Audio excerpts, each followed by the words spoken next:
लाडक्या बहिणींसाठी महत्त्वाची बातमी। आगामी महापालिका निवडणुकीच्या मतदानाआधी लाडक्या बहिणींच्या खात्यात 3,000 रुपये जमा होणार असल्याची बातमी समोर येते।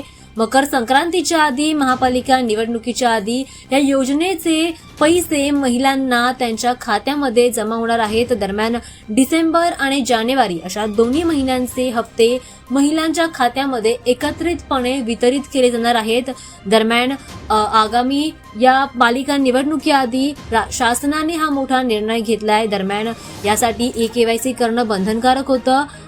त्यामुळे पात्र महिलांनाच या योजनेचा आता लाभ घेता येणार आहे। ज्या महिलांनी त्यांची ई-केवायसी पूर्ण केली नाही त्या महिलांना आता या योजनेचा लाभ मिळणार नाहीये। दरम्यान 31 डिसेंबर ई-केवायसी करण्याची शेवटची तारीख होती आणि त्यानंतर ई-केवायसीची प्रक्रिया संपूर्ण झालेली आहे।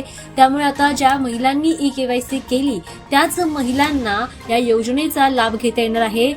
दोन्ही महिन्यांचे पैसे महिलांच्या खात्यामध्ये एकत्रितपणे वितरित केले जाणार आहेत। 3,000 रुपये महिलांच्या खात्यामध्ये एकत्रित जमा केले जाणार आहेत। त्यामुळे लाभार्थी महिलांना मोठा दिलासा मिळतोय। मात्र पात्र लाभार्थ्यांनाच या रकमेचा लाभ मिळणार आहे। त्यामुळे महिलांमध्ये उत्साहाचं वातावरण पाहायला मिळतं।